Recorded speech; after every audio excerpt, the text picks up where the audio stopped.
আসসালামু আলাইকুম everyone, welcome to my channel RMC cooking student blog. আজকে আমি আপনাদের সাথে শেয়ার করব একটা নতুন রেসিপি, সেটা হলো গরুর কলিজা ভুনা। আমি এখানে হাফ কেজি কলিজা নিয়েছি।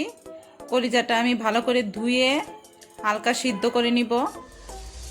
আমি একটা পাতিলে পানির মধ্যে কলিজাটা দিয়ে চুলাতে বসিয়ে দিয়েছি। কলিজাটা যখন বলক আসবে তখন আমি এটা নামিয়ে ফেলবো।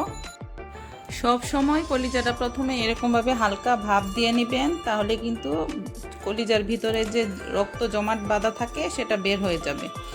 কলিজাটা সিদ্ধ করার পর আমি এরকমভাবে ছোট ছোট করে কেটে নিয়েছি। আমি কিছু আলু দিব কলিজার সাথে, আমি স্লাইস করে কেটে নিয়েছি আলু। এখন চলে যাচ্ছি রান্নায়। আমি এখানে 1 চা চামচ হলুদ গুঁড়া, 1 চা চামচ মরিচ গুঁড়া, পরিমাণ মতো লবণ, আদা বাটা দিয়েছি 1 চা চামচ, রসুন বাটা 1 চা চামচ, পানি দিয়েছি 1 কাপ পরিমাণ, পেঁয়াজ কুচি দিয়েছি, এলাচি, দারচিনি, তেজপাতা সবগুলো একসাথে দিয়ে ভালো করে মিশিয়ে কলিজাটা আমি 15 মিনিটের জন্য একটা ঢাকনা দিয়ে দিব। 15 মিনিট পর কলিজাটা মোটামুটি সিদ্ধ হয়েছে, এখনো পুরোপুরি হয় নাই।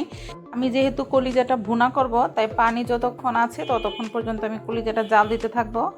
যখন পানি শুকিয়ে যাবে আমার কলিজা এবং আলু দুটোই সিদ্ধ হয়ে যাবে। এখন আমি কলিজাটা বাগার দিয়ে দিব। আমি কড়াইয়ের মধ্যে তেল দিয়ে এর মধ্যে পেঁয়াজ দিয়ে দিলাম। পেঁয়াজটা যখন হালকা বাদামি রং হয়ে আসবে তখন আমি কলিজাটা এর মধ্যে ঢেলে দিব। তারপর আরও কিছুক্ষণ সময় আমি এর মধ্যে ভাজতে থাকবো।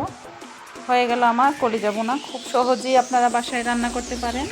এখন আমি হাফ চা চামচ দিয়ে দিলাম জিরা গুঁড়া। আমি এর আগেও দিয়েছিলাম হাফ চা চামচ জিরা গুঁড়া, তখন সেটা বলা হয়নি। আপনারা এভাবে কলিজা ভুনাটা বাসায় করে খেয়ে দেখবেন, আসলে কিন্তু খুবই মজা হয়। আর আমার ভিডিওটি যদি ভালো লেগে থাকে তাহলে অবশ্যই আমার চ্যানেলটিকে সাবস্ক্রাইব করবেন এবং পাশে থাকা বেল আইকনটি ক্লিক করবেন। ধন্যবাদ। খোদা হাফেজ।